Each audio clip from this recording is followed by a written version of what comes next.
Hello friends. मैं हूं अवधेंद्र।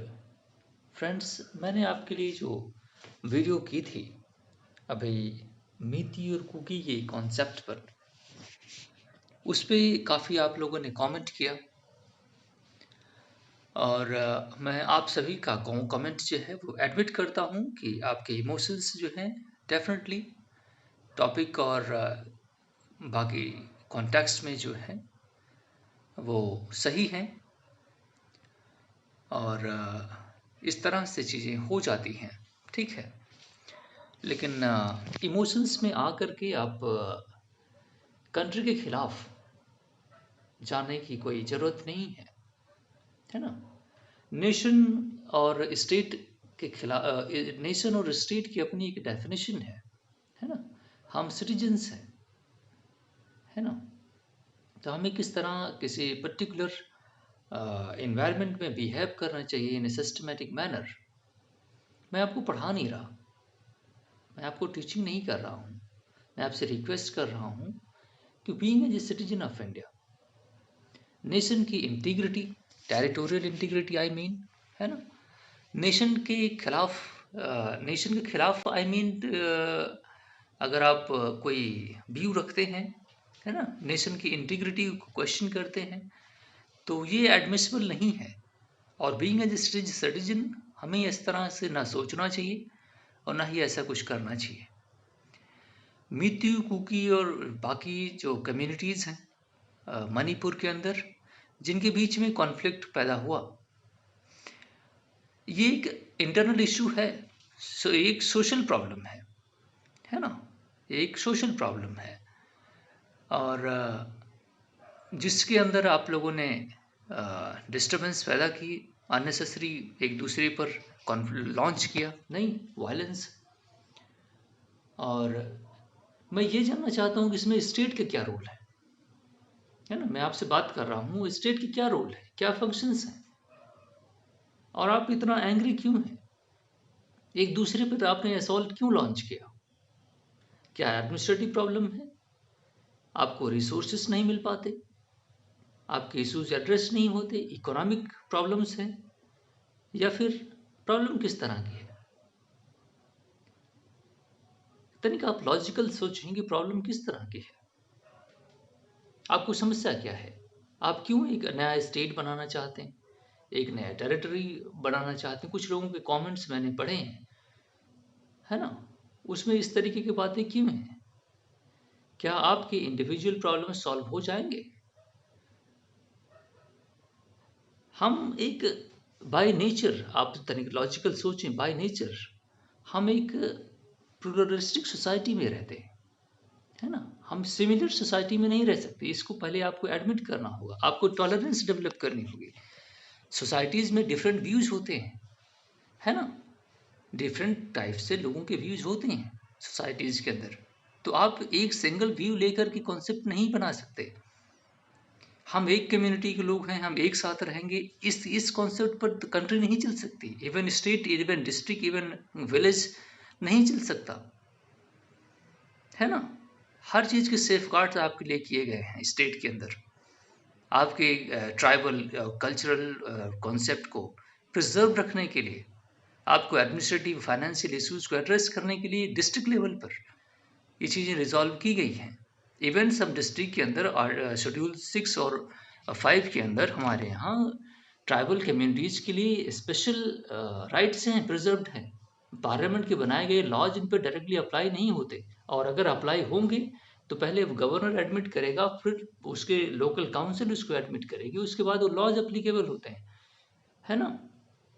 आप बॉर्डरिंग एरिया में हैं तो आपको स्पेशल परमिट लेनी होती है, बाकी स्टेट से लोग अगर वहाँ जाते हैं तो आपको प्रॉब्लम किस लिए है?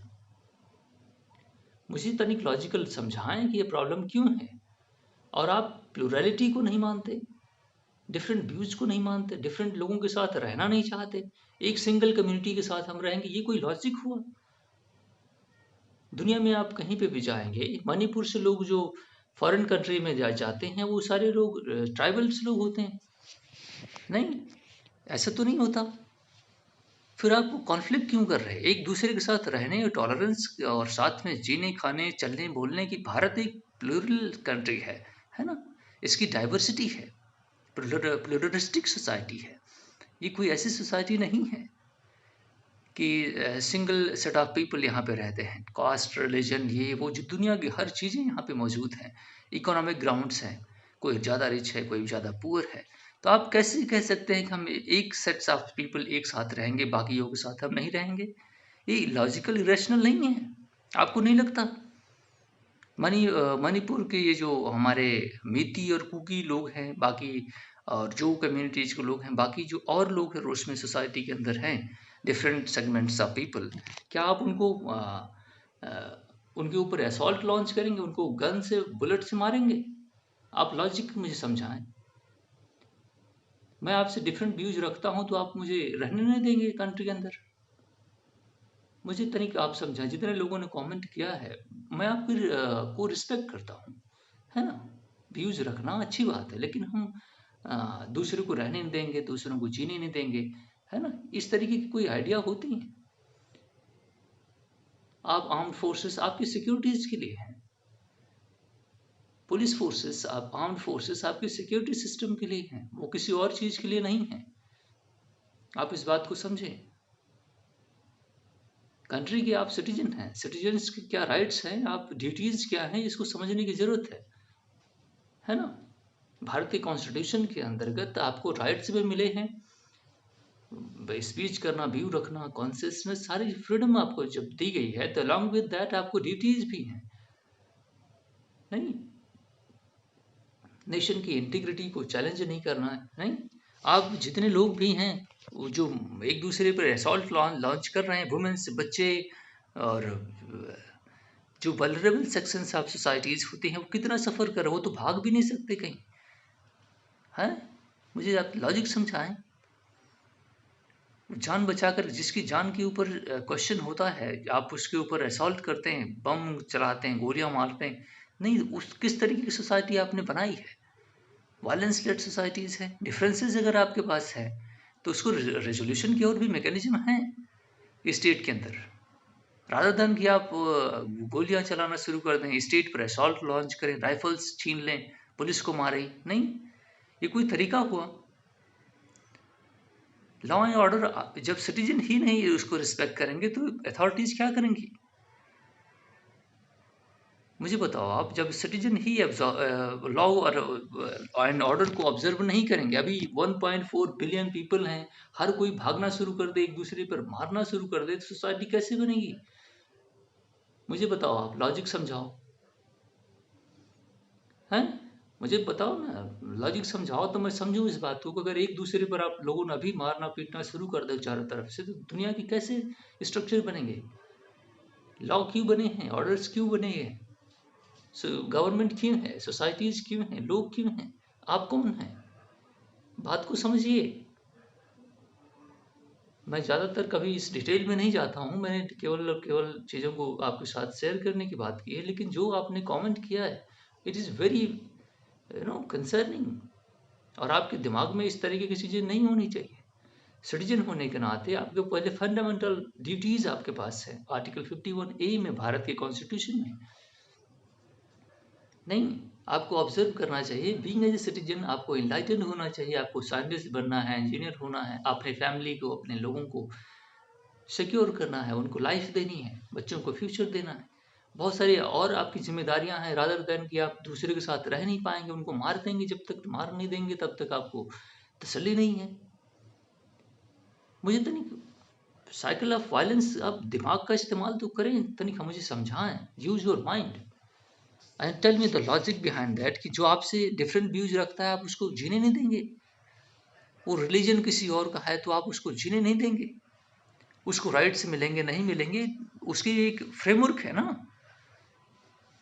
एग्जाम देने जाते हो, जो 60% के ऊपर होता है वही फर्स्ट डिवीजन की डिग्री पाता है। There is a criteria something, किसको एससी में रखना है, किसको एसटी में रखना है, किसको फलां में रखना है, उसको एक क्राइटेरिया सेट होगा ना। कौन है बैकवर्ड कम्युनिटी, कौन है फॉरवर्ड कम्युनिटी, किसके क्या राइट्स हैं, किसके क्या नहीं। कॉन्स्टिट्यूशन में कुछ सेफगार्ड्स, कुछ नियम कानून बनाए गए हैं, उसी के हिसाब से चीज़ें होती हैं। अब सब बच्चे अगर जो 60% क्वालिफाई मार्क्स नहीं पाए हैं, अगर वो भी वायलेंस करना शुरू कर दें कि नहीं हमको तो सर्टिफिकेट वही चाहिए, तो ये तो लॉजिक हुआ। जो वहाँ पे कम्युनिटीज़ हैं, है ना, आप लोग लोकली बहुत कुछ जानते हैं, वहाँ पे कौन लोग रहते हैं, क्या रहते हैं, किस तरह रहते हैं। अगर कुछ बैकवर्ड कम्युनिटीज़ हैं उन्हें सेफ गार्ड किया जाता है, कॉन्स्टिट्यूशन में रिजर्वेशन के तरीके हैं, उनको किस तरह से लिफ्ट अप किया जाए, है ना। तो कोई बुरा चीज़ है ये? कमज़ोर को सहायता करना सरकार की तो जिम्मेदारी है, किसकी जिम्मेदारी है? Whatever you are doing is not good. You need to understand it. The cycle of violence that you have launched on your, citizens, your neighbors, is not good. You must have to try to understand this. Okay.